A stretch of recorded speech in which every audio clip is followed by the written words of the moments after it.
when I first think about masculinity, I think about a way of asserting oneself. Power, like strength, a self-assurance. Masculinity in our black communities, it's such an outward thing. It's very outside of ourselves. When I see it, it's the man who feels like because I put food on the table, because I go to work and I'm paying a bill, that I'm just entitled. So what happens is that, because everything is so outward with us, then it gets violent. Then we get violent in a whole lot of ways, whether it's verbal or physical. It is an outward thing about possession. It's about, this is what I do, this is how I do it, and nothing better not buck up against it, or they're like consequences and repercussions. And so we'll say, yeah, that's a man right there, that's a real man, but his realness is surrounded by fear. If we are constantly reinforcing this idea that in order to be a man means that I don't show emotion, and if I do show emotion, I show anger, but not fear, right? I don't show tenderness, I'm not soft. I mean, that's a horrible, very closed, bound up way of living. Right off the top, when I think about masculinity and femininity, I say there is no difference. So I think that the two just coexist all the time. We think that because someone has this set of genitalia or this kind of body, then they're supposed to have these characteristics. Or if they don't, then that's a problem, that there's something wrong with them. When in reality, they don't exist on opposite ends of the pole. We inhabit them. We inhabit both sides. Fear of the feminine, or women.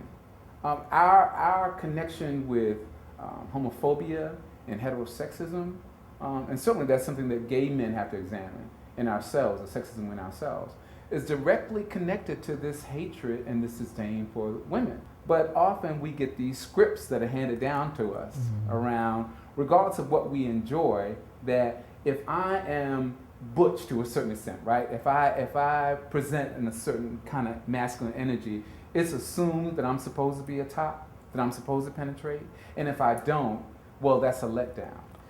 When speaking about how our masculinity and femininity plays itself in like our gay relationships, I always look at it as what a good lesson for us, not only to learn within ourselves, but also to teach other people that, we have to begin to squash the whole notion that there is such a thing. Because the bottom line is that I'm a brother digging you, you're a brother digging me. And that's pretty much what we should operate from. But who's the guy, who's the girl? Like crazy stuff. What a lesson that we could learn as well as teach when we're able to come together and I see you as you and you see me as me. And at any given moment, we can be whatever we need to be. Yes. For that moment. Like, I didn't know. You act so straight, I didn't know that you were gay. Or, you came gay because you don't. And then they list all these kind of negative things. And I'm clear to say, no, I'm very much gay and like it. I think it's just what you want to be comfortable with. You've made me be this kind of assimilation of what you wanted, because that fits your comfort zone. But the bottom line is I was over here walking gay, doing my thing, and then here you come with that. And so it becomes their own work about what they choose to see. But what's important to me is that I show and be who I am. We get this message about how difference is great. Be different, be your own person. And then when you are, then here come all the hatred. When I was younger, I used to get that from straight folks, like people saying, "Oh, well, you're cool, Craig, because you don't act feminine, or you don't act like a woman, or I wouldn't have been able to tell." And I actually thought that was a compliment. And then sometimes in the privacy of my room or just in my solitude, I kind of unpack that and recognize that essentially a person's telling me, the straight people are telling me that you're okay because I don't see you for who you are. One of the first things that I was told was to not cry, which I associated with not showing emotion, not showing fear. We do our boys, our male children, a disservice when we tell them not to cry, when we tell them that in order to be a man, they have to shut off their emotions.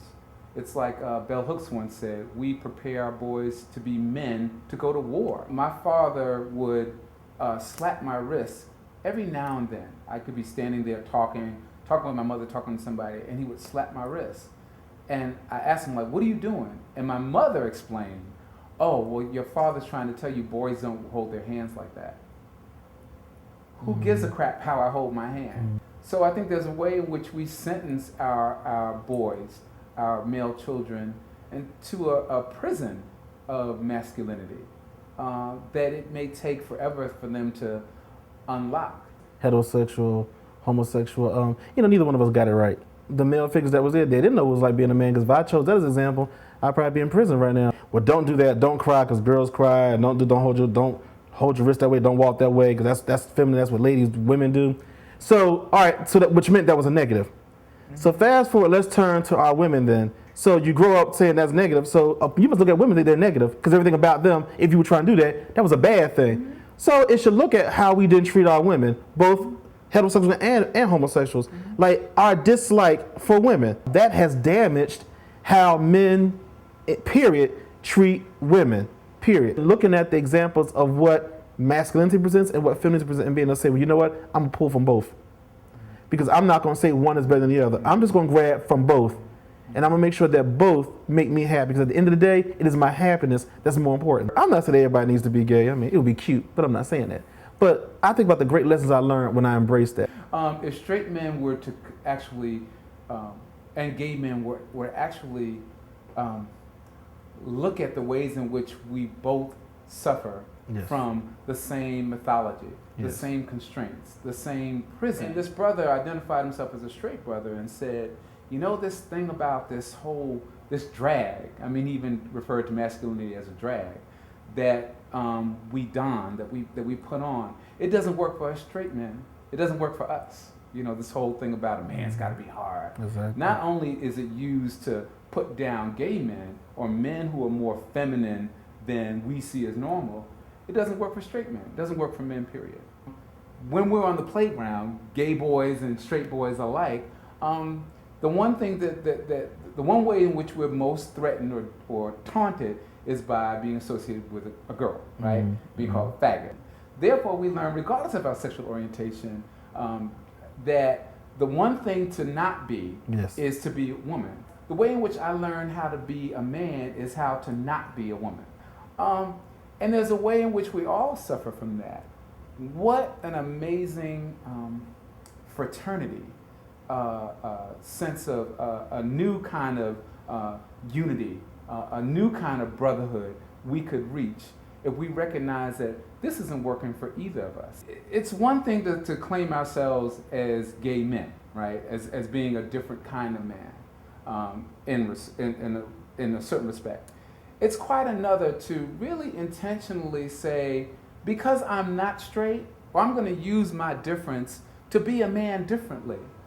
And part of that difference could be being real, authentic, not being driven to the pressure, or driven by the pressure to perform, driven by the pressure to fit into one category or another. You know, why can't I just be? No, I'm going to show up and I'm going to show you that there's another way of being, and you can still be a man. It may be different from what your mama and daddy taught you, yeah. but it's not, because it's different doesn't mean that it's not right. As a matter of fact, you may gain something from it. You may get life. You may get your own real life from it, your integrity from it. We are not the kind of boys we want. I said, we are not the kind of boys we want. We are not the muscle-fitted, do-rag-wearing, shoulders sturdy, broad, and daring. We are not the baritone-speaking, block-motion-reaching, testosterone-jeering, black, butch men. No, we are not. Instead, we are often limp-wristed, high-pitched, circular in motion, and dressed with good stitch. We are often emotionative and outward, bodies human and beautiful and imperfect design. We may like to cook, to read, to snap, or to cry. But you, but me, but we, but I, we are not the kind of boys we want. We sit in cafes, stare out as vultures in need. What drives the desire for the masculinity of which we feed? Boys like us walk by and we shake our heads in disgust. Look at that queen, that woman, that cunt. Disgusted at images that mirror back at and between us, we don't find ourselves worthy as objects of our own lust. We're not the kind of boys we want. I said, we are not the kind of boys we want, but who will have we if we won't have us?